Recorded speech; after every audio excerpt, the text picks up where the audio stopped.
ایک نئے bold novel کے ساتھ آپ کی خدمت میں حاضر ہے۔ خوبصورتی سے سجے ہوئے گھر میں ادھر سے ادھر آتے جاتے مہمان کہہ کے خوشگپیاں اور زرق برق لباس اپنے عروج پر تھے۔ نفیس بیگم اپنی ساڑی کا پلو سنبھال کر سیڑھیاں چڑھتے ہوئے کمرے کی طرف جا رہی تھی تاکہ روزینہ کو دیکھ سکے وہ تیار ہوئی ہے یا نہیں۔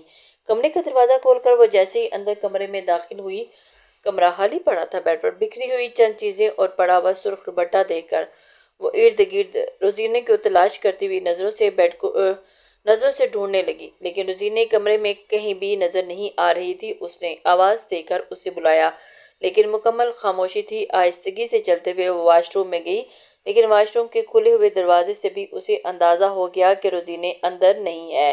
تبھی اس نے کھلی کوئی کھڑکی سے باہر دیکھا اور دہل کر پیچھے ہٹ گئی کہ اسے یہ سب کچھ دیکھتے ہی اندازہ ہو چکا تھا کہ روزینے کمرے میں نہ صرف چلی گئی ہے بلکہ اس گھر سے بھی چلی گئی ہے۔ اس نے دہلتے ہوئے دل پر ہاتھ رکھ لیا۔ کچھ دیر تو وہ نم آنکھوں سے وہیں بیٹھی رہی، لیکن حالات اب کسی ناگ کی مانند اس کے سامنے تھے جن سے انہیں نپٹنا تھا۔ تبھی اس نے موبائل نکالا اور جہانگیر خان کے نمبر پر کال کی۔ تھوڑی دیر کے بعد جہانگیر صاحب نے کال اٹینڈ کی اور ان کی سخت آواز سن کر ایک بار نفیسہ بیگم پر خوف طاری ہوا۔ انہیں ذرا برابر اندازہ نہیں ہو رہا تھا کہ یہ خبر سن کر جہانگیر کیا کریں گے۔ اب پلیز ابھی زرینہ کے کمرے میں آ جائیں، اور اس کی بات سن کر جہانگیر پر حیرت طاری ہوگی۔ آہستگی سے وہ اٹھے اور روزینہ کے کمرے کی جانب بڑھے، لیکن سامنے جو خبر ان کی منتظر تھی انہیں سنتے ہی ان کا رنگ غصے سے لال ہو گیا۔ آپ جانتی ہیں آپ کیا کہہ رہی ہیں؟ روزینہ یہاں سے چلی گئی ہے اور بارات دروازے پر کھڑی ہے۔ اس عمر میں میری عزت اچھالنا چاہتی ہیں آپ؟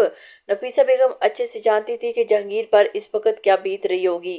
اس علاقے میں ان کی اچھی خاصی عزت تھی اور بارات دروازے پر کھڑی تھی۔ انہیں اچھی طرح اندازہ تھا کہ بارات کے لوٹ جانے کا مطلب کیا ہوتا ہے۔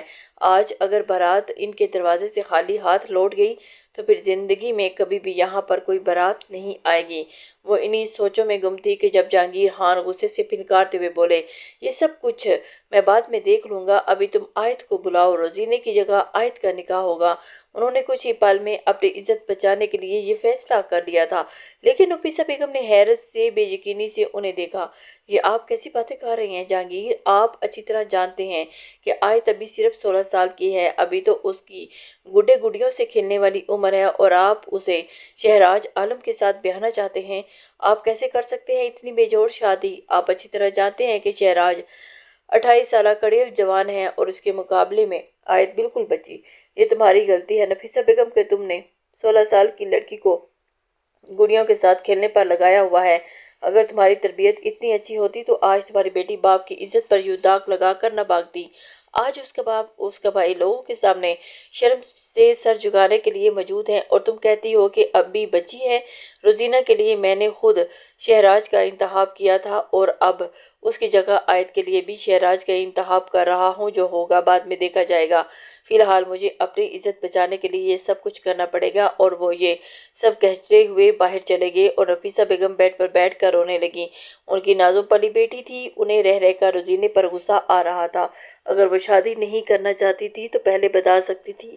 اس پر کسی قسم کی کوئی زور زبردستی نہیں تھی، لیکن اس کے باوجود اس نے جو راستہ اختیار کیا وہ نہایت غلط راستہ تھا، اور اب اس کا باپ اس کے لیے کیے کی سزا آیت کو دے رہا تھا، جو بیچاری اتنی معصوم تھی کہ وہ اسے یہ بھی نہیں معلوم تھا کہ رشتوں میں توازن کیسے رکھا جاتا ہے۔ نہ جانے وہ نئے لوگوں کے درمیان رشتوں کو کیسے نبھا پائے گی۔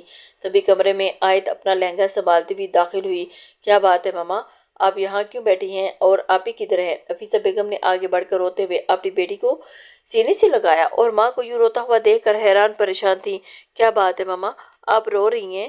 مجھے معاف کر دو میری بچی، میں تمہیں اس سب سے بچانے میں ناکام رہی۔ تمہارا نکاح تمہارے بابا شہراج عالم سے کر رہے ہیں۔ نفیسہ بیگم نے اسے بتایا تو وہ حیران سے کچھ دیر حیرانگی سے ماں کو دیکھتی رہی۔ میرا نکاح لیکن ان کے ساتھ کیوں ہو رہا ہے؟ ان کا نکاح تو آپ ہی کے ساتھ ہونا ہے نا؟ آج وہ معصومیت سے پوچھ رہی تھی، اور نفیسہ بیگم نے ایک بار پھر اس کا ماتھا چومتے ہوئے اسے بتایا، روزینہ گھر سے چلی گئی ہے، اور اپنی عزت بچانے کے لیے تمہارے بابا تمہارا نکاح شہراج سے کرنا چاہتے ہیں، اور یہ ان کا آخری فیصلہ ہے۔ ان کی بات سن کر وہ خاموشی سے بیڈ پر بیٹھ گئی۔ وہ کندھے سے لٹکا ہوا دوپٹہ اٹھا کر اپنے سر پر لے لیا۔ ٹھیک ہے، کوئی بات نہیں ماما، میں نکاح کر لیتی ہوں شہراج سے، یعنی اب وہ آپ ہی کے نہیں میرے شوہر ہوں گے۔ نفیسہ بیگم نے دکھ سے اسے دیکھا، جسے یہ تک معلوم نہیں تھا کہ یہ شادی کسے کہتے ہیں اور بے جوڑ شادی کیسے نبھائے گی وہ۔ بیٹا شہراج تم سے عمر میں بہت بڑا ہے۔ بیٹا شہراج تم سے عمر میں بہت بڑا ہے، تم تو نازو بھلی بیٹی ہو، میں نے تمہاری بہن کو ہر طرح کے طور طریقے سکھا دیے تھے، لیکن تمہیں تو میں نے آج تک گھر کے کاموں کو ہاتھ تک نہیں لگانے دیا۔ ماں کی بات سن کر اس نے جلدی سے گھونگھٹ کی طرح اوڑھا ہوا دوپٹہ اٹھایا اور حیرت سے ماں کو دیکھنے لگی۔ آپ نے مجھے کب نازوں سے پالا ہے ماما؟ آپ تو مجھے ہر وقت ڈانٹتی رہتی ہیں۔ اچھا ہے، اب میں دوسرے گھر چلی جاؤں گی، وہاں پر مجھے کوئی ڈانٹنے والا تو نہیں ہوگا۔ شہراج سے کہوں گی کہ وہ مجھے بڑی بڑی گاڑیوں میں گھمانے کے لیے لے جائیں اور نئی نئی چیزیں لا کر دیں، اور آپ کی طرح ہر کام میں روک ٹوک بھی نہیں کریں گے۔ اس کی ماں کے ہونٹوں پر ایک افسردہ سی مسکراہٹ پھیل گئی، اور ان کی بیٹی زمانے کی چالوں سے ہرگز واقف نہیں تھی۔ وہ اتنی معصوم تھی کہ نفیسہ بیگم نے بے اختیار دعا دی کہ اس کی معصومیت ہمیشہ قائم رہے اور یہ ظالم دنیا اس کی معصومیت کی قاتل نہ نکل آئے۔ انہوں نے خاموشی سے آیت کو تیار کر دیا اور گھونگھٹ اڑا کر نکاح کے لیے باہر لے آئیں۔ گولڈن کلر کے لہنگے میں وہ معصومیت سے جگمگا رہی تھی۔ شہراج عالم پہلو میں بیٹھی وہ معصومیت بھری نظروں سے گھونگھٹ سے جھانکتے ہوئے ارد گرد دیکھ رہی تھی، اور اسے دیکھتے ہی جہاں پر شہراج کے والدین حیران ہوئے تھے، وہیں پر شہراج کی آنکھوں میں بھی کچھ حیرانگی اتر آئی تھی۔ جب زہیب کی آگے بڑھا اور شہراج کو اپنے ساتھ ایک سائڈ پر لے جاتے ہوئے بولا، شہراج بھائی، آپ کی زندگی کا سب سے بڑا اور اسپیشل دن ہے، اور آج کے دن ہم آپ کے لیے جھوٹ نہیں بولنا چاہتے۔ روزینہ کسی ناخوشگوار حادثے کا شکار ہو چکی ہیں، اور اس لیے اب ہماری آپ کی عزت کا سوال ہے۔ وہ ابھی وہیں موجود تھے جب جہانگیر خان بھی اس کی جانب آتے ہوئے بولے اور اس کے کندھے پر ہاتھ رکھ کر کہنے لگے، اگر تم چاہو تو تم آیت سے نکاح کے لیے انکار کر سکتے ہو، لیکن آیت میری بیٹی ہے اور روزینے بھی میری ہی بیٹی تھی۔ نہ جانے اس کی تربیت میں کون سی کمی رہ گئی، لیکن میں چاہتا ہوں کہ تم میری عزت کی لاج رکھ لو۔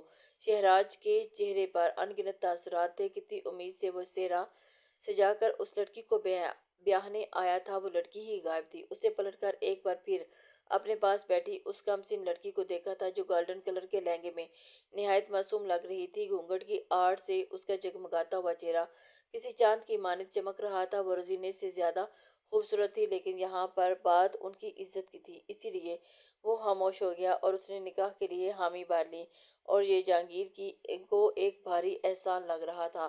کچھ ہی دیر کے بعد آیت اور شہراج کا نکاح ہو گیا، اور سادگی سے ان دونوں کی رخصتی کر دی گئی، اور سب کچھ یوں اچانک ہو رہا تھا کہ کسی کی سمجھ میں کچھ نہیں آ رہا تھا۔ گاڑی میں بیٹھتے ہی آیت نے اپنا گھونگھٹ اٹھا کر سائڈ پہ رکھ دیا تھا، اور شہراج نے اسے حیران کن نظروں سے دیکھا جب وہ چہکتے ہوئے بولی، میں اصلی دلہن نہیں ہوں، اصلی دلہن تو میری آپی تھی، مجھے تو ویسے ہی دلہن بنا دیا گیا ہے، دیکھیں کیسی لگ رہی ہوں میں دلہن بن کر۔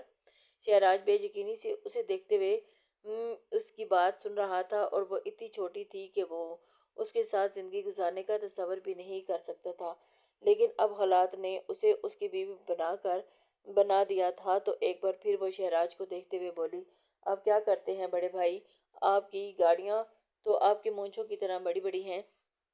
اور شہراج کو تو ایک دم ہی یوں صدمہ لگا کہ وہ اسے دیکھتے ہی رہ گیا۔ بڑے بھائی اور مونچھوں کی طرح بڑی بڑی گاڑیاں، اسے غصہ آنے لگا تھا، اور اب اس لڑکی کی فضول باتوں پر تم سچ میں اتنی معصوم ہو یا بس ناٹک کر رہی ہو میرے سامنے؟ اس نے سخت لہجے میں پوچھا، جب آیت کی آنکھوں میں دیکھتے ہوئے بولی، نہیں میں ناٹک نہیں کر سکتی، کیونکہ اماں نے کہا ہے کہ آپ کے ساتھ بالکل ٹھیک طریقے سے رہنا پڑے گا، کیونکہ اب آپ میرے شوہر ہیں۔ یعنی وہ اسے شوہر مانتے ہوئے بھی بڑے بھائی کے لقب سے نواز رہی تھی۔ میں تمہارے باپ کی وجہ سے مجبور ہو کر تم سے نکاح کر بیٹھا، لیکن مجھے نہیں پتا کہ تم نے مجھ سے نکاح کیوں کیا ہے۔ آخر تو منع تو کر سکتی تھی کہ میں تم سے عمر میں کافی بڑا ہوں۔ نہیں، میں نے منع نہیں کیا، اماں نے مجھ سے پوچھا تھا تو میں نے گھونگھٹ اوڑھ کر بیٹھ گئی، اور میں نے سنا ہے کہ آپ کے پاس بڑی بڑی گاڑیاں ہیں، اور ویسے بھی اماں مجھے ہر وقت ڈانٹتی رہتی ہے۔ اب آپ کے گھر آ کر دونوں مل کر رہیں گے، آپ مجھے گاڑیوں میں گھما کر لے جانا، آپ کے ساتھ باتیں بھی کروں گی، اور ہم دونوں مل کر کارٹون بھی دیکھیں گے، ڈن؟ اس نے بات کرتے ہوئے ساتھ شہراج کی جانب بڑھایا تھا، اور پھر جس سے وہ ایک دم ہی نظر انداز کر گیا۔ وہ لڑکی اس کی سوچ سے بھی زیادہ امیچور تھی اور اسے سچ میں اس صدمے نے آن گھیرا تھا۔ وہ اسے اپنے دوستوں میں اور باقی لوگوں میں کیسے متعارف کروائے گا، اور اس کی زندگی ایک دن ہی بدل کر رہ گئی تھی۔ پرسوچ نظروں سے وہ سڑک کو دیکھ رہا تھا اور اس کے ذہن میں چلتی ہوئی ہلچل سے ہر کوئی ناواقف تھا۔ وہ چاہتا تو اپنے فائدے کے لیے اسی وقت اس لڑکی سے نکاح کے لیے انکار کر سکتا تھا، لیکن یہ سب کچھ اس نے کیوں کیا، اس راز سے صرف وہ خود ہی واقف تھا۔ بڑے بھائی، آیت نے اسے دوبارہ مخاطب کرتے ہوئے کہا تھا۔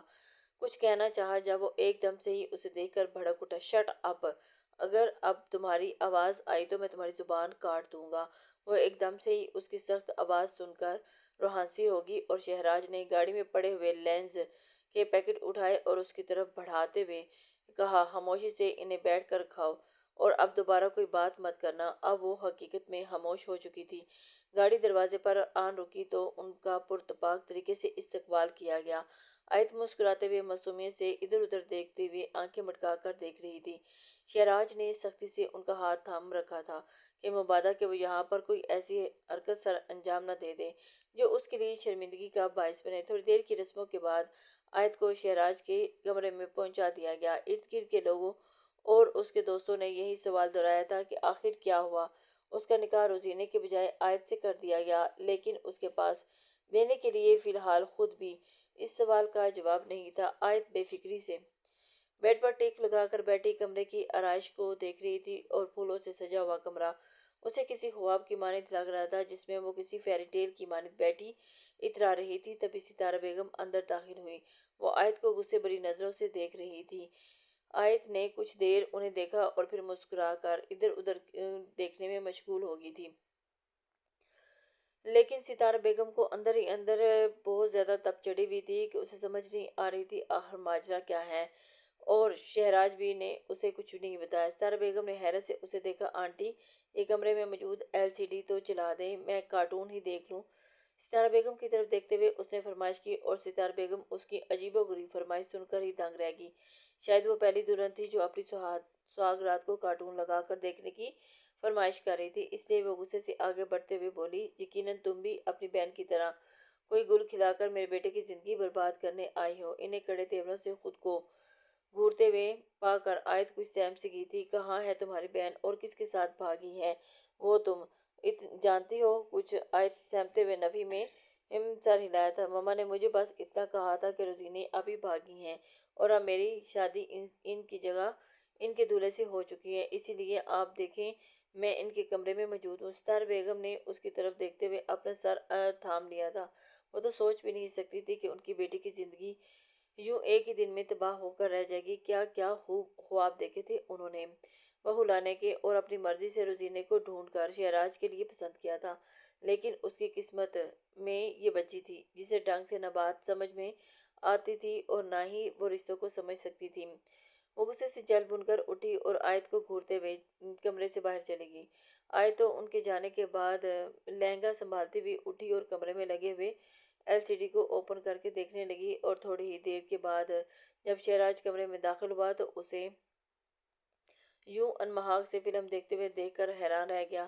کیا اتنی بھی سمجھ نہیں تھی کہ اسے کیا کرنا چاہیے؟ اسے اتنا تو معلوم ہونا چاہیے کہ وہ کمرے میں پہلی بار موجود ہے تو کسی بھی چیز کو ہاتھ نہ لگائے۔ خاموشی سے وہ اندر داخل ہوا اور ریموٹ اٹھا کر LCD بند کر دی۔ آیت نے منہ بناتے ہوئے اس کی طرف دیکھا تھا اور پھر اسے دیکھ کر چہکتے ہوئے بولی تھی، آپ نے کتنی دیر لگا دی آنے میں آپ کو پتہ بھی ہے کہ آج ہماری شادی کی پہلی رات ہے؟ اور شہراز کی آنکھوں میں ایک بار پھر حیرت اتر آئی۔ کیا کہا تم نے؟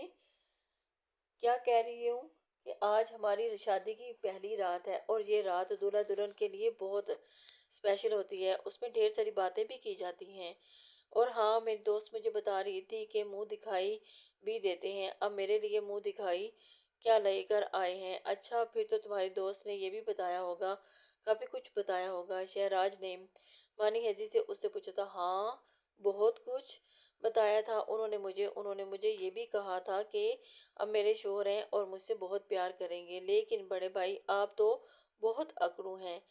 اس کی بات سن کر شہراز نے ایک ٹھنڈی سانس خارج کی تھی، اور آج کے بعد تم مجھے بڑے بھائی نہیں کہو گی، اور اگر تم نے لوگوں کے سامنے یا بعد میں مجھے بڑے بھائی کے لیے مخاطب کیا تو مجھ سے برا کوئی نہیں ہوگا، سمجھی تم؟ اور اس کی بات سن کر آیت سر اسبات میں ہلا گئی تھی۔ ٹھیک ہے تو پھر آپ کو کیا کہوں؟ کچھ بھی کہو، لیکن اتنا یاد رکھنا بڑے بھائی، میں تمہارا بڑا بھائی نہیں ہوں بلکہ تمہارا شوہر ہوں۔ ٹھیک ہے شوہر جی۔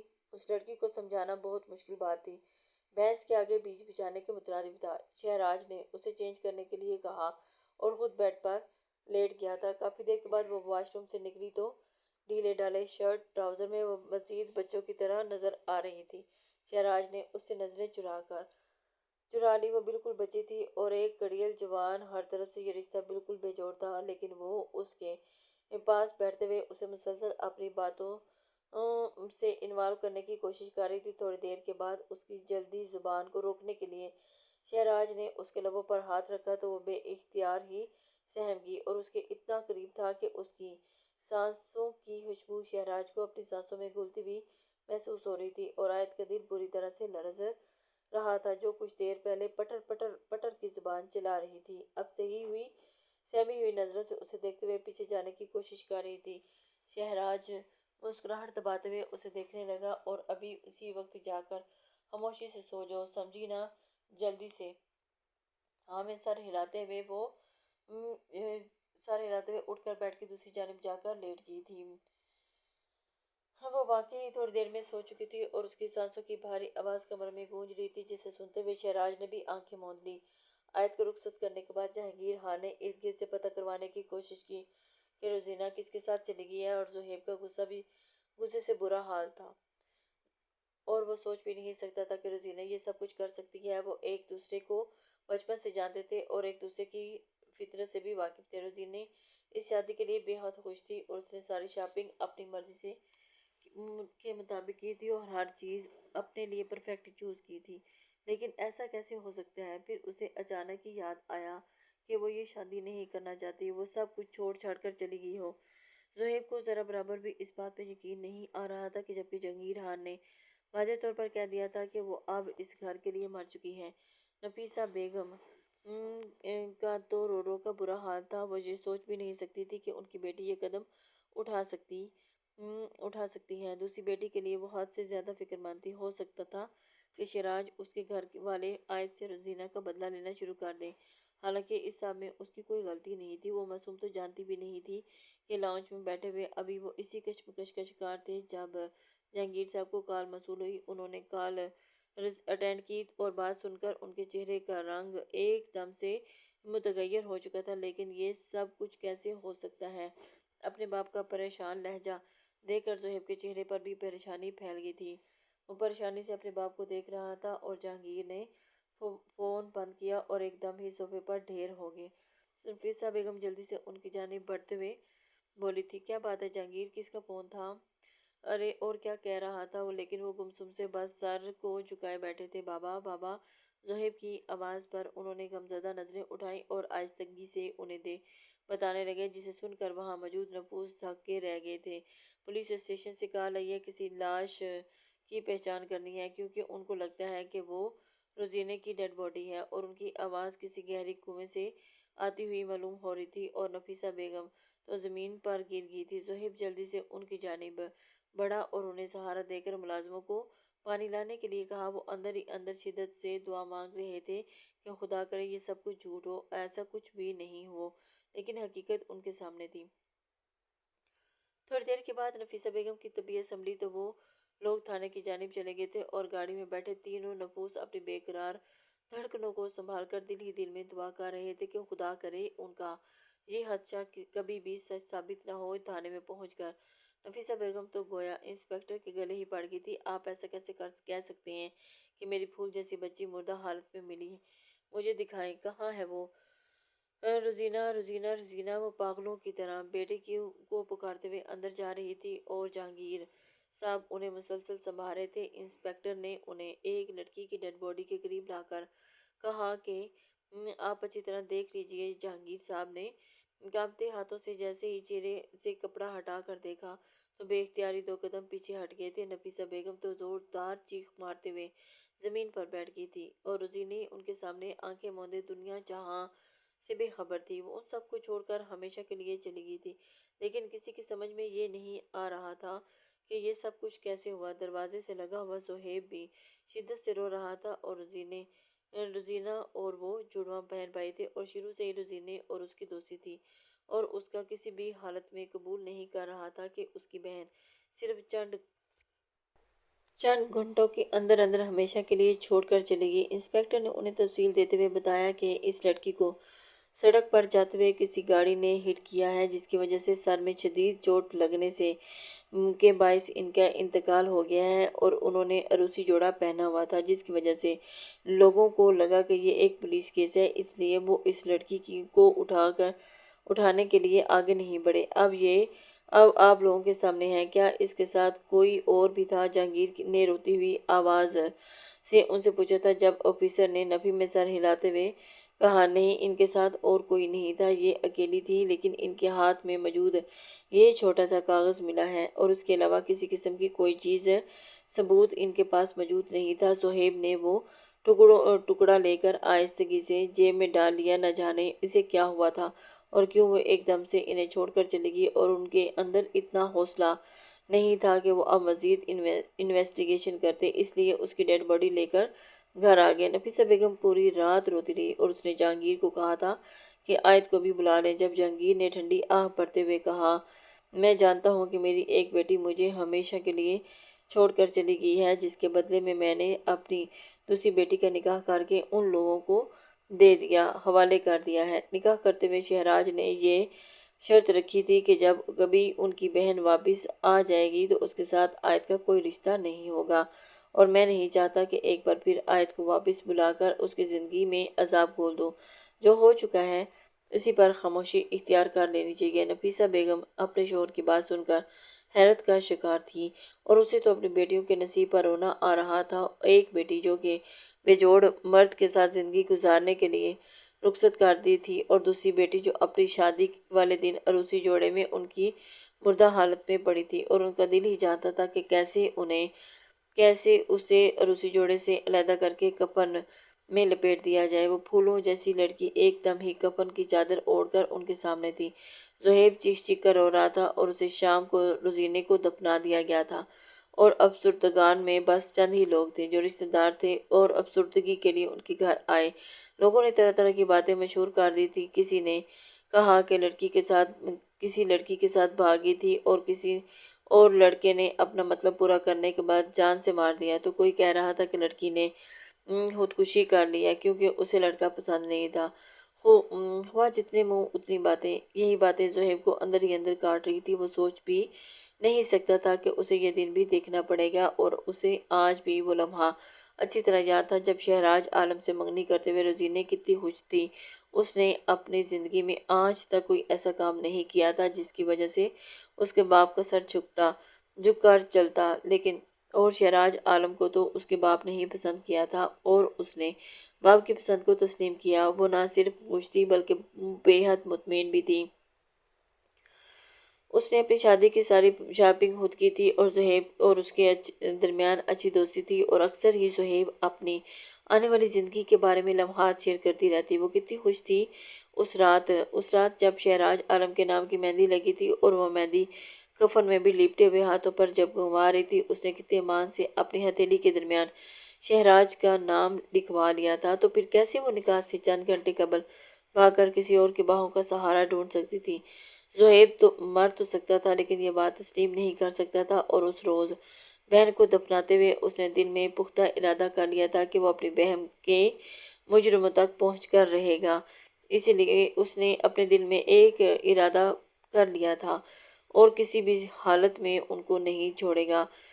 وہ کبھی بھی اثر راز پر پردہ نہیں ڈالے گا، اور وہ ڈھونڈ کر رہے گا کہ آخر کون سی ایسی گیم کا شکار اس کی بہن ہوئی جو جان سے ہاتھ دھو بیٹھی، چاہے پھر اس مقصد کے لیے کوئی بھی اس کے ساتھ نہ ہو۔ اس شام اس نے باپ سے بھی اس بات کا ذکر کیا کہ میں ہر حال میں روزینہ کی قاتلوں کو ڈھونڈ کر رہوں گا۔ میں اس بات کا پتہ لگا کر رہوں گا کہ روزینہ کس کے کہنے پر یہاں سے گئی تھی، اور اس کے ساتھ ملوث شخص کون تھا۔ بابا، میں یوں خاموشی سے ہاتھ پر ہاتھ دھرے نہیں بیٹھ سکتا۔ جہانگیر صاحب جانتے تھے کہ وہ جوان خون ہے، ایسے منع کرنے کا کوئی فائدہ نہیں ہوگا، اس لیے انہوں نے اسے اتنا کہا تھا کہ کم سے کم اپنے بڑے باپ کی عزت کا خیال رکھ لینا، اتنا جان لینا کہ لوگ مجھے کہیں کا نہیں چھوڑیں گے۔ پہلے بھی میرے خلاف جتنی باتیں بن چکی ہیں میں وہی برداشت کر لوں تو وہ کافی ہیں۔ اور زہیب چپ چاپ اٹھ کر اپنے کمرے کی جانب بڑھ گیا تھا۔ 3 دن تک گھر میں بالکل خاموشی، سوگ کا عالم تھا، نہ ہی کسی نے آیت کی خبر لی تھی اور نہ ہی واپس پلٹ کر آئی۔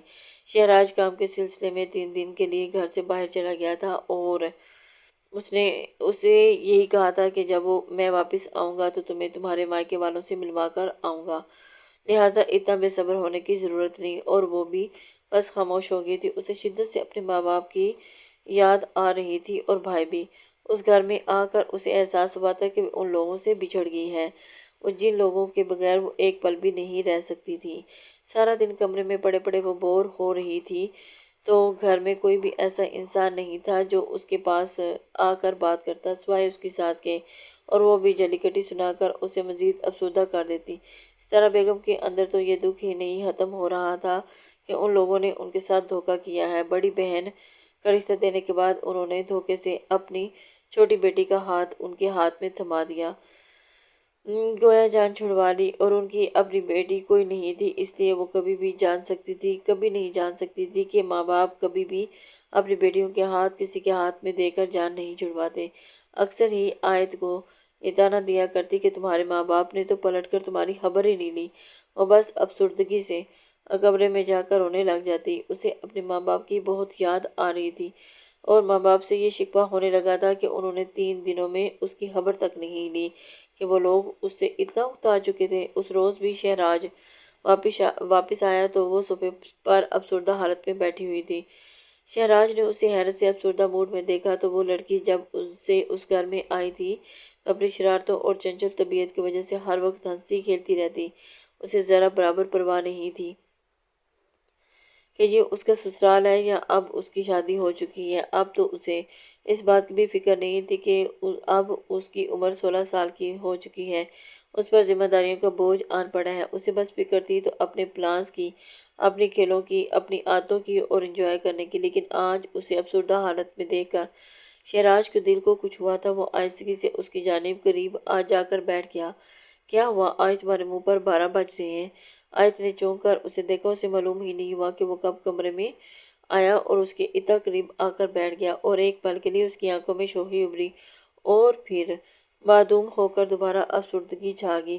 شہراج فرصت سے اس سارے تاثرات ملاحظہ کر رہا تھا۔ کیا بات ہے، تم اتنی خاموش کیوں ہو؟ کیا تمہیں کسی نے ڈھیر سارے پیسے دیے ہیں خاموش رہنے کے لیے؟ وہ شرارت سے مسکراتے ہوئے بولا، جب وہ ایک دم سے دیکھتے ہوئے پھٹ پڑی تھی۔ مجھے کوئی نہیں ضرورت آپ کی اور آپ کے پیسوں کی، سمجھے آپ کی مما تو ہر وقت مجھے ڈانٹتی رہتی ہیں، اور ایک میری مما ہے جنہوں نے پلٹ کر مجھے دیکھا نہیں کہ میں زندہ ہوں یا مر چکی ہوں۔ آپ سب لوگ ایک جیسے ہیں، آیت کو کسی کی بھی ضرورت نہیں ہے، ہاں، نہ ماں باپ کی نہ شوہر کی، اور وہ خود ہی اپنی زندگی کے لیے جی لے گی۔ اس کی شکایت سن کر اس کی آنکھوں میں ننھے ننھے آنسو کے قطرے دیکھ کر شہراج دل سے مسکرا اٹھا تھا۔ کم سے کم اسے یہ سن کر تو خوشی ہوئی کہ وہ بڑے بھائی سے ڈائریکٹ شوہر پر آ چکی تھی۔ یقیناً اسے اب اندازہ ہو چکا تھا کہ بھائی اور شوہر میں کچھ فرق ہوتا ہے۔ کیوں بھائی؟ ایسا کیا کہا ہے میری مما نے اور تمہاری مما نے؟ اور تم خود ہی تو کہتی ہو کہ ان لوگوں نے تم سے جان چھڑوا لیا ہے۔ وہ تو پہلے ہی تمہیں ڈانٹتی رہتی تھی۔ ہاں، اگر انہوں نے مجھ سے جان چھڑوا لیا تو کوئی بات نہیں، میں بھی انہیں مس نہیں کر رہی۔ کہتے ہوئے وہ ننھے ننھے 2 آنسو اس کے رخسار پر بہہ نکلے۔ شہراج دل سے مسکرا اٹھا، یعنی وہ ان کو مس کر رہی تھی اور اپنی زبان سے اس بات کا بھی اقرار نہیں کر رہی تھی کہ اس نے اپنا ہاتھ آگے بڑھاتے ہوئے اس کے رخسار پر بہتے ہوئے آنسوؤں کے قطروں کو صاف کر دیا تھا۔ اور اب جلدی سے نیچے جاؤ اور میرے لیے چائے لے کر آؤ، چائے پینے کے بعد اچھی طرح تیار ہو جاؤ، تمہارے بابا اور ماما سے ملوانے کے لیے تمہیں لے کر جا رہا ہوں۔ شہراج نے کی بات سن کر آیت نے بے یقینی سے اسے دیکھا تھا اور پھر جھٹ سے اچھل کر کھڑی ہو گئی تھی اور اپنی حرکتوں سے پر واپس آ چکی تھی۔ شہراج نے آنکھیں گھما کر اسے دیکھا، لیکن اس سے پہلے ہی وہ جلدی سے دوڑتے ہوئے کمرے سے باہر چلی گئی تھی، اور باہر جا کر اس نے ملازمہ کو اچھی سی چائے بنانے کا حکم دیا اور پھر دوبارہ واپس آ گئی۔ کیا ہوا، تم چائے نہیں لے کر آئی؟ میں ملازمہ کو چائے بنانے کے لیے کہہ کر آ گئی ہوں۔ میں جلدی سے کپڑے چینج کر لیتی ہوں، تب تک آپ ملازمہ آپ کی چائے لے کر آ جائے گی۔ وہ اسے مصروفیات میں بتا رہی تھی جب شہراز نے اس کا رخ اپنی جانب موڑتے ہوئے کہا، تمہیں یہ کسی نے نہیں بتایا کہ شوہر کے لیے خود چائے بنائی جاتی ہے؟ تو میرے لیے خود چائے بنا کر لے کر آؤ گی کیونکہ میں تمہارا شوہر ہوں، اور اگر ملازمہ میرے لیے چائے بنا کر لے کر آئے گی تو پھر میں اسے گھمانے کے لیے لے کر چلا جاؤں گا۔ آیت کی بڑی بڑی آنکھوں میں حیرت اتر آئی۔ کیا مطلب ہے آپ کی بات کا؟ آپ رشیدہ آنٹی کو گھمانے کے لیے لے کر جائیں گے؟ وہ بوڑھی ہیں اور آپ ان کے ساتھ کیسے شوہر لگیں گے؟ شہراز کے لبوں پر ایک دم ہی مسکراہٹ پھیل گئی، لیکن اس نے ضبط کرتے ہوئے سخت تاثرات چہرے پر سجائے اور کہا، اسی لیے کہہ رہا ہوں کہ ابھی جا کر میرے لیے خود اپنے ہاتھوں سے چائے بنا کر لے کے آؤ، ورنہ میں سچ مچ اسے لے کر چلا جاؤں گا اور پھر تم دیکھتی رہ جانا۔ آیت پر یہ دھمکی کارگر ثابت ہوئی اور اس لیے جلدی سے باہر چلی گئی۔ کچن میں جاتے ہوئے اس نے رشیدہ کو منع کر دیا کہ وہ اپنے شوہر کے لیے خود چائے بنائے گی، اور رشیدہ اس لاؤبالی سی لڑکی کو دیکھ کر پیچھے ہٹ گئی تھی، جیسے اسے اندازہ ہو چکا تھا کہ وہ ضرور نہ کوئی نقصان کر کے رہے گی۔ تھوڑی دیر کے بعد چائے بنانے میں کوشش میں وہ بار بار امداد طلب نظروں سے رشیدہ کو دیکھتی ہوئی، رشیدہ نے اس کی اچھی خاصی ہیلپ کر دی تھی۔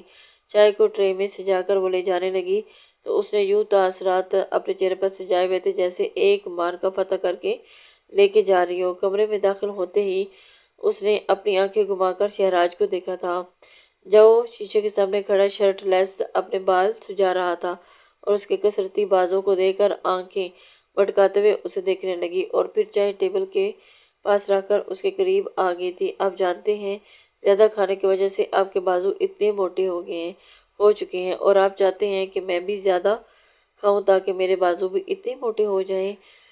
میں کیسی لگوں گی آپ کے جیسے موٹے موٹے بازو لے کر شہراز نے برش رکھتے ہوئے غور سے اس کی بات کو سنا، اور پھر اس کے قریب آ کر ہولے سے اس کی کمر پر ہاتھ ڈال کر اسے اپنے قریب لے کر آیا، اور اس کی حرکت سے آیت کی بولتی حقیقت میں بند ہو چکی تھی۔ شہراز کو اچھی طرح سے اندازہ ہو چکا تھا کہ جب وہ اس کے قریب آتا تھا تو وہ بالکل خاموش ہو جاتی تھی، جیسے اس کی قربت سے خوف محسوس کرتی ہے۔ اتنے موٹے موٹے بازوؤں والا شوہر تمہیں اچھا نہیں لگتا کیا؟ شہراز نے اس کے کان کے قریب سرگوشی کرتے ہوئے پوچھا تو اس کی گرم سانسوں کی تپش اسے گردن پر محسوس ہو رہی تھی، اس لیے قسم سادھتے ہوئے اس سے دور ہو کر بولی تھی، آپ کی چائے پڑی ہے، میں نے خود بنائی ہے، میں تیار ہو جاتی ہوں۔ اس کی زبان کی لڑکھڑاہٹ سے اسے اندازہ ہو چکا تھا کہ وہ کتنی خوفزدہ ہو چکی ہے۔ اسے یہ بھی اندازہ ہو چکا تھا کہ اب وہ بنا کوئی بات کہے جلدی سے تیاری کر لے گی، ورنہ اس کی پٹر پر زبان یوں ہی چلتی رہے گی۔ اور پھر اس کی امید کے عین مطابق آیت نے جلدی سے کپڑے نکالے اور چینج کرنے کے لیے چلی گئی، جبکہ چائے اٹھا کر لبوں سے لگا گیا تھا۔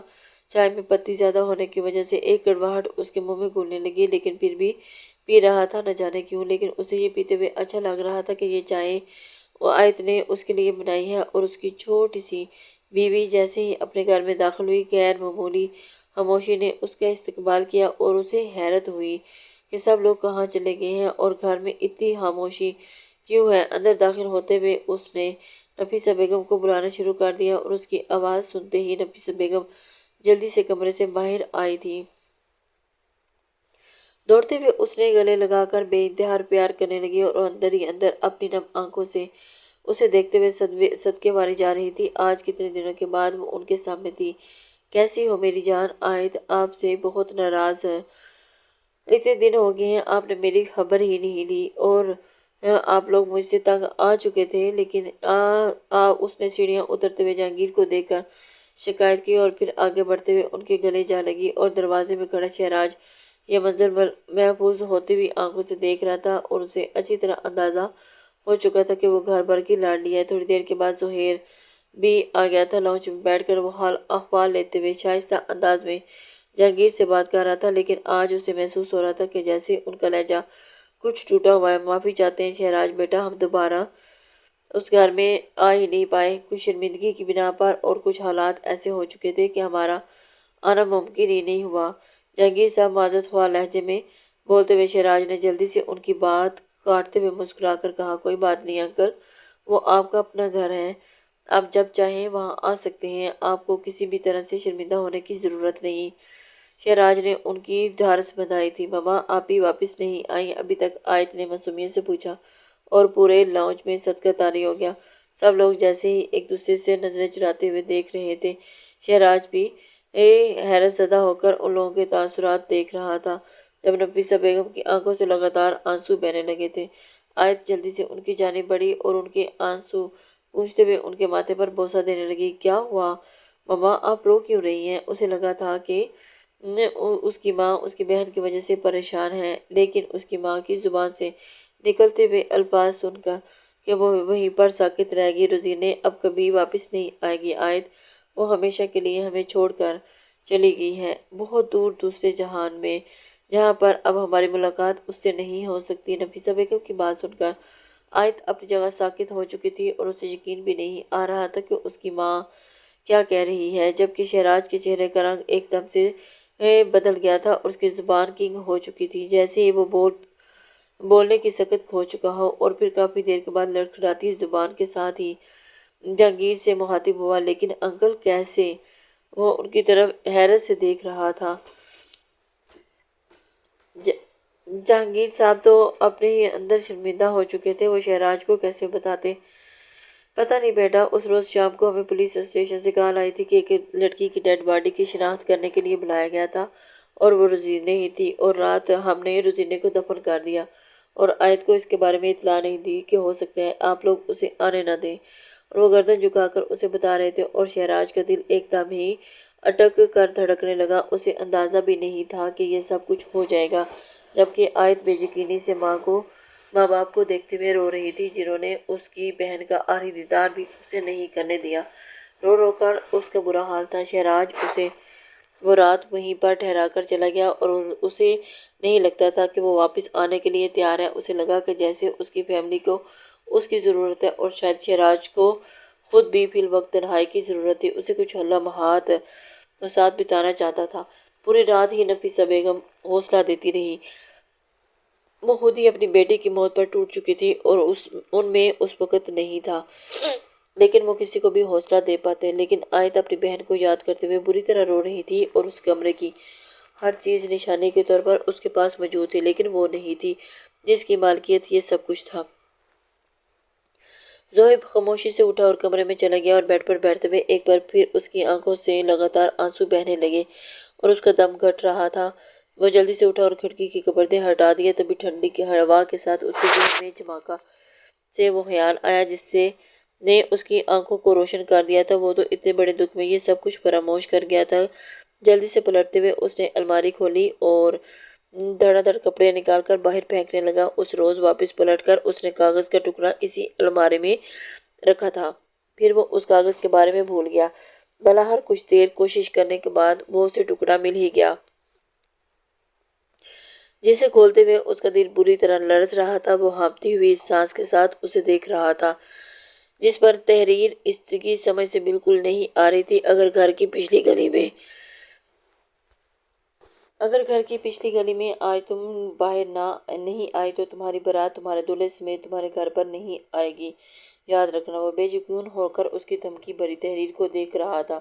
کون ہو سکتا تھا جس نے اس روز اس کی بہن کو یہ تحریر لکھ کر بھیج کر اسے پچھلے دروازے سے باہر بلوایا؟ اور پھر کیا ہوا ہوگا؟ اور اس کے ذہن میں ان گنت سوالات جنم لینے لگے، اور اسے ہر حالت میں اس معاملے کی تہہ تک پہنچنا تھا۔ اور اس نے پولیس میں بھی کمپلین کرنے کی کوشش کی تھی، لیکن وہی ٹھنڈا ٹھار سا جواب، دیکھو لڑکے، پولیس اتنی فری نہیں کہ تمہارے گھر سے بھاگی ہوئی بہن کے بارے میں پتہ لگانے کی کوشش کریں۔ لڑکی اپنی مرضی سے گھر سے بھاگ کر گئی ہے، اسے کسی نے اغوا نہیں کیا۔ اگر اتنا ہی کنٹرول ہوتا تو لڑکی کی مرضی کے بغیر اس کی شادی بھی نہ کر رہے ہوتے۔ اب پولیس کو اپنا کام کرنے دو، اور ہمیں کوئی سراغ ملا تو ہم اس کی کھوج نکال لیں گے، ورنہ چپ کر کے گھر بیٹھ جاؤ، اسی میں تم لوگوں کی بہتری ہے۔ 2 دن تک وہ تھانے کے چکر لگا لگا کر تھک چکا تھا۔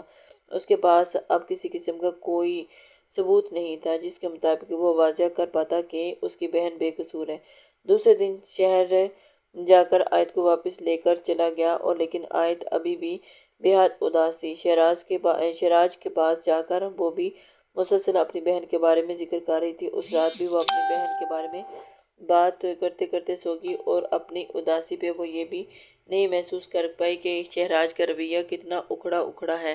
نہ جانے کس بات کی وجہ سے وہ اندر سے اتنا ڈسٹرب تھا کہ اسے سوتا ہوا دیکھ کر اس نے سگریٹس اٹھائے اور باہر چلا آیا اور بے وجہ ہی وہ باہر ٹھنڈ میں بیٹھ کر سگریٹ پھونکتا رہا، لیکن اس کے اندر لگی ہوئی آگ کسی صورت کم نہیں ہو رہی تھی۔ ایک بے وجہ سا سوال بار بار اس کے ذہن میں سکرین پر امڑ کر اسی وسوسوں کا شکار کر رہا تھا۔ جہانگیر صاحب نے زہیب کو منع کر دیا تھا کہ اسے اس معاملے میں مزید نہیں پڑھنا چاہیے، سب کچھ مقدر کے ہاتھ پر چھوڑ دو، اگر اللہ نے چاہا تو اس کی بہن کے بارے میں ضرور کوئی نہ کوئی سراغ مل جائے گا۔ لیکن زہیب کو 100% یقین تھا کہ اس کی بہن کے ساتھ کچھ نہ کچھ ضرور غلط ہوا ہوگا، کیا گیا ہے، ورنہ وہ ایک بہادر اور پر اعتماد لڑکی تھی۔ جہانگیر صاحب کے سخت رویے کی وجہ سے وہ خاموش ہو گیا تھا۔ اس رات بھی وہ گھر سے نکلا اور گاڑی بے مقصد ہی سڑکوں پر گھمانے لگا اور بالاخر جب اس کے ذہن میں کچھ نہیں آیا تو گاڑی ایک ریسٹورنٹ کی جانب موڑتے ہوئے فرحان کو کال کر دی اور کچھ ہی دیر میں فرحان اس کے سامنے تھا۔ فرحان وہ لڑکا تھا جو بچپن سے اس کا دوست تھا اور روزینے سے شادی بھی کرنا چاہتا تھا، اور اس نے کئی بار ڈھکے چھپے لفظوں میں اس بات کا اقرار کیا تھا کہ وہ اس روزینے کو بے حد چاہتا ہے اور رشتہ بھی بھیجنا چاہتا ہے۔ لیکن اس کے بعد فیصلے کے مطابق روزینے کی شادی شہراز سے طے پا گئی تھی اور فرحان اس کی فیملی بھی شادی میں موجود تھے، اور اس کے بعد اس نے فرحان سے کسی بات کا ذکر نہیں کیا تھا۔ آج فرحان اسے حد درجہ ڈسٹرب دیکھ کر خود بھی پریشان ہو چکا تھا۔ کیا بات ہے، تو اتنا پریشان کیوں نظر آ رہا ہے؟ اس نے سوالیہ لہجے میں پوچھا تو زہیب نے اپنی سرخ آنکھیں اس کے چہرے پر گاڑتے ہوئے کہا، میری بہن روزینے کا انتقال ہو گیا ہے۔ اور اس کی زبان سے نکلے الفاظ سن کر سامنے بیٹھا فرحان تھوڑی دیر کے لیے اسے دیکھتا رہ گیا۔ وہ تو اس روز نکاح سے پہلے واپس آ گیا تھا کہ کم سے کم اسے کسی اور کے ہوتے ہوئے یہ دیکھنا پڑتا، اور یہ سب کچھ کیسے ہوا؟ اور پھر زہیب نے اسے شروع سے لے کر آخر تک پوری کہانی کیسے سنائی تھی۔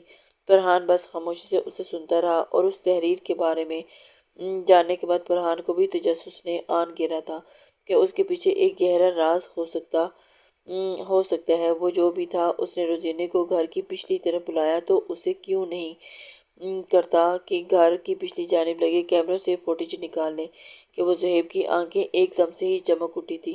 یہ خیال تو اس کے ذہن میں آیا ہی نہیں تھا کہ وہ جلدی سے گھر آیا اور فرحان کی بات پر عمل کرتے ہوئے اس نے اس کی رات کی فوٹیج نکلوائی تھی جو منظر کے سامنے تھا، اور اس کا دل دہل کر رہ گیا تھا۔ اور کمرے کی پچھلی جانب سے روزینہ عروسی جوڑے میں باہر آئی اور وہاں پر ایک گاڑی اس کا انتظار کر رہی تھی کہ جو کچھ دیر تو دروازے کے قریب کھڑی ہو کر کسی سے بات نہیں کرتی رہی، جیسے اسے سمجھانے کی کال کرنے کی کوشش کر رہی ہو، اور پھر خاموشی سے گاڑی کے اندر بیٹھ گئی اور گاڑی وہاں سے چلی گئی تھی۔ زہیب نے گاڑی کے نمبر پلیٹ سے نمبر لکھ لیا تھا اور اب اگلا مرحلہ تھا نمبر پلیٹ کی مدد سے اونرشپ نکلوانا، اور اس کام میں بھی فرحان نے اس کی مدد کی تھی۔ لیکن جو سچائی اس کے سامنے آئی اور اس نے تو اسے ہلا کر رکھ دیا تھا، وہ تو کبھی وہم گمان بھی نہیں سوچ سکتا تھا کہ یہ سب کچھ ہوگا۔ اس نے اپنے کانوں پر یقین نہیں آ رہا تھا جب اونرشپ میں لکھا نام شہراز عالم کا نام دیکھ کر وہ بس دیکھتا رہ گیا تھا۔ اسے یقین بھی نہیں آ رہا تھا کہ وہ شخص اتنا بڑا گیمر نکل سکتا ہے، یعنی سب سے پہلے اس نے اس کی بہن کے ساتھ رشتہ کیا اور پھر کھیل کھیلا، اور پھر اسے ختم کرنے کے بعد اس کی دوسری بہن کے ساتھ رشتہ جوڑ لیا اور لوگوں کے سامنے بالکل مظلوم بن رہا تھا۔ اب اگلی سچائی صرف شہراز بتا سکتا تھا، اور وہ اچھی طرح جانتا تھا کہ شہراز پر ہاتھ ڈالنا اتنا آسان نہیں ہے، نہ ہی پولیس کی پکڑ میں آ سکتا ہے اور نہ ہی اس پر اتنی آسانی سے ہاتھ ڈالا جا سکتا ہے۔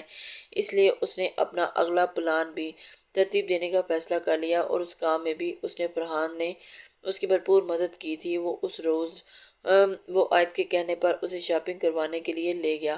وہ چھوٹی سی لڑکی آہستہ آہستہ اسے بے حد عزیز ہوتی جا رہی تھی۔ جہاں پہلے اسے اس کی شوخ اور شرارتی طبیعت کی وجہ سے پریشانی کا سامنا کرنا پڑتا تھا، اب اس کی کھلکھلاتی ہوئی بچگانہ حرکتیں کو انجوائے کرتا اس کی عادت ہو چکی تھی، اور اس کی معصومیت بھری باتیں سننے کی۔ اس روز اسے معلوم ہی نہیں تھا کہ وہ کوئی پورا دن اس کی گاڑی کا پیچھا کرتا رہا، اور زہیب نے پورا پلان ترتیب دے لیا تھا اور اب وقت تھا کہ اس کے پلان پر عمل کرنے کا۔ فرحان اور کچھ قابل بھروسہ دوست اس کا ساتھ ملا لیا اور جہانگیر خان کو اس نے اس بات کی بھنک بھی نہیں پڑنے دی تھی کہ وہ اچھی طرح جانتا تھا کہ اس کا باپ یہ بات کبھی تسلیم نہیں کرے گا کہ اگر تسلیم بھی کرے گا تو وہ شہراز کے خلاف کوئی قدم نہیں اٹھانے دے گا، لیکن اب وہ رکنے والا نہیں تھا کیونکہ وہ جانتا تھا کہ وہ دولا شخص اس کے خاندان کے ساتھ بڑا دھوکہ کرتے ہوئے پہلے بھی اس کی بہن کی زندگی کھا گیا، لیکن اب اس کی دوسری بہن کی زندگی بھی مکمل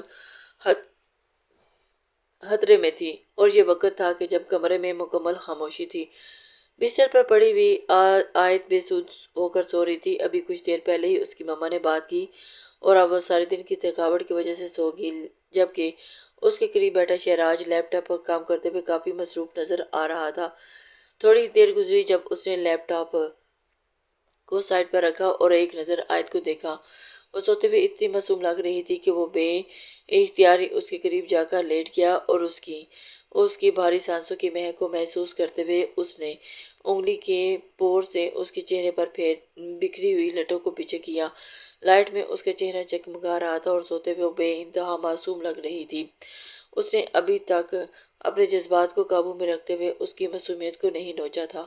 وہ چاہتا تھا کہ وہ لڑکی اپنی معصومیت سے لطف اندوز ہو اور پھر اس کے بعد جب وہ 18 سال کی عمر کو پہنچ جائے تو اسے اپنی بیوی کے طور پر بیوی کا رتبہ دے تاکہ اس کے ساتھ کسی بھی قسم کی زیادتی نہ کرے، لیکن کبھی کبھار اس کے قریب ہوتے ہوئے اسے یوں محسوس ہوتا جیسے وہ خود پر کنٹرول کھو دے گا اور اسی لیے اسے ہمیشہ خود سے دور ہی رکھتا۔ لیکن اب وہ سوتے ہوئے اس کے سامنے تھی اور وہ اسے نظریں بھر کر دیکھ رہا تھا، اور اس سے پہلے کہ وہ لائٹ آف کر کے سو جاتا جب دروازے پر ہلکی سی دستک ہوئی۔ نہ جانے اس وقت کون آیا تھا۔ اس نے بے دلی سے دروازے کو دیکھا اور پھر آیت کے اٹھ جانے کے ڈر سے اٹھتے ہوئے دروازے کے قریب گیا، اور لیکن جیسے اس نے دروازہ کھولا اور اس کے منہ پر زوردار طریقے سے گھونسا پڑا اور وہ 2 قدم اچھل کر پیچھے چلا گیا، تبھی 3-4 لڑکے اندر داخل ہوئے جنہوں نے مکمل ماسک اور نقاب لگا رکھا تھا اور خاموشی سے اس کے ہاتھ باندھے ہوئے تھے اور اس کا منہ بھی باندھا کوئی بھی مزاحمت نہیں کر پا رہا تھا، اور وہ یہ کام اتنی خاموشی سے سر انجام دے رہے تھے کہ کمرے میں پڑی ہوئی آیت کو بھی اس بات کی بھنک نہیں پڑی تھی۔ وہ اسے اٹھا کر باہر لے آئے اور گاڑی میں ڈال کر کسی انجان جگہ کی طرف بڑھا دی۔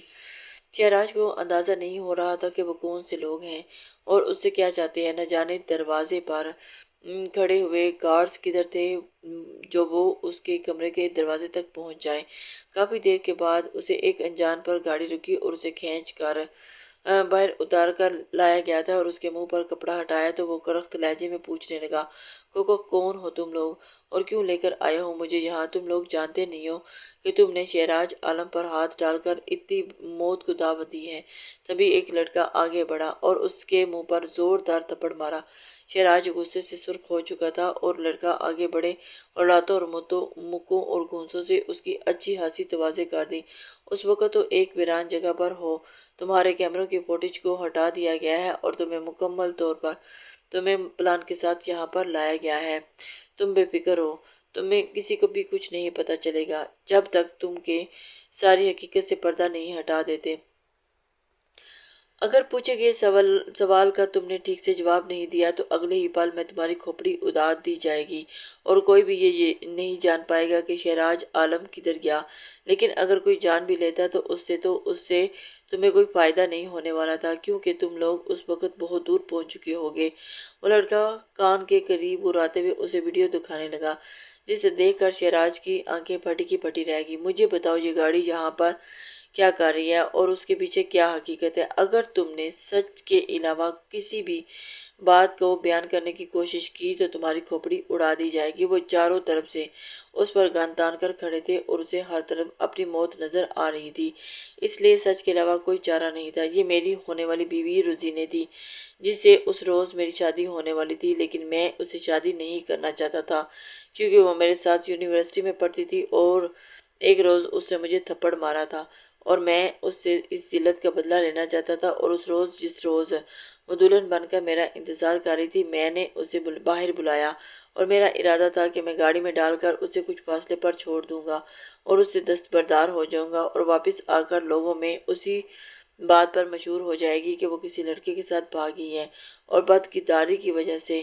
ساری زندگی اپنے باپ کی دہلیز پر بیٹھی رہ جائے گی۔ اور پھر میں نے وہاں پر اس کی بہن سے نکاح کر کے لے لیا تاکہ وہ واپس بھی آئے تو ساری زندگی مجھے اپنی بہن کے ساتھ دے کر عذاب سہتی رہے، لیکن مجھے یہ اندازہ نہیں تھا کہ اس روز اس کا ایکسیڈنٹ ہو جائے گا اور وہ جان کی بازی ہار جائے گی۔ میں نے کبھی بھی یہ نہیں سوچا تھا کہ میں اسے جان سے مار دوں گا، اور نہ ہی کبھی میں نے اس کی بہن سے بدلہ لینے کی کوشش کی ہے، بلکہ میں تو اسے پسند کرنے لگا ہوں اور اپنے کیے پر شرمندہ ہوں۔ تبھی زہیب نے اپنے منہ سے ماسک ہٹایا اور شہراج کو ایک اور جھٹکا لگا اور انہوں نے اس کے سارے بیان کو ریکارڈ کر لیا تھا اور انہیں اسے گاڑی میں ڈالا اور لے جا کر تھانے پھینکوا دیا۔ اب ان کے پاس وہ ریکارڈ بطور ثبوت تھا۔ وہ اچھی طرح جانتا تھا کہ شہراج عالم کے ہاتھ اتنے لمبے ہیں کہ وہ چند ہی دنوں میں جیل سے باہر آ جائے گا۔ اس نے گھر آتے ہی سب سے پہلے اپنے باپ کو اپنی بہن کی پاک دامنی کا یقین دلایا تھا اور پھر اسے وہ ثبوت دکھائے جسے دیکھ کر ان کے گھر میں ایک بار پھر سپہ ماتم بچھ چکا تھا۔ جہانگیر عالم کے پاس پچھتاوے کے علاوہ کچھ نہیں تھا۔ انہوں نے جلد بازی میں اپنی دوسری بیٹی کی زندگی بھی برباد کر دی اور پورے شہر میں یہ بات مشہور ہوگی کہ ہر ٹی وی چینل نے اسے اچھے سے اچھالا۔ شہراج عالم کی عزت دو کوڑی کی رہ گئی تھی۔ آیت کو اس کباب گھر لے آیا تھا اور اس روز وہ گھر واپس آیا تو آیت کا خلا نامہ اس کا منظر تھا، منتظر تھا، یعنی اس کے مکافات کا سلسلہ شروع ہو چکا تھا اور آیت کو اس کی حقیقت جان لینے کے بعد ایک شدید دکھ نے آن گرا تھا اور اب وہ اس کی عادی ہو چکی تھی اور اسے اپنا شوہر مانتی تھی، لیکن مقدر کو کچھ اور ہی منظور تھا۔ اب وہ اس شخص کے ساتھ ہرگز نہیں جانا چاہتی تھی جس کی وجہ سے اس کی بہن جان کی بازی ہار گئی تھی۔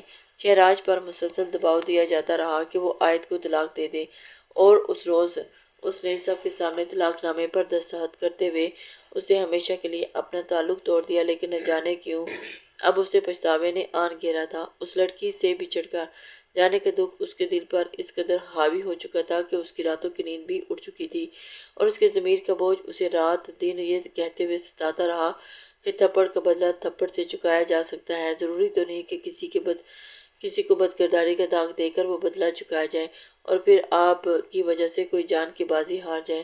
ایک تھپڑ کی قیمت اتنی زیادہ تو نہیں ہوا کرتی، لیکن اب وقت گزر چکا تھا اور اس نے اپنا سب کچھ کھو دیا تھا اور اسے کبھی بھی واپس نہیں مل سکتا تھا۔ لسن سے امید کرتی ہوں کہ آپ کو یہ ناول پسند آیا ہوگا۔ اپنے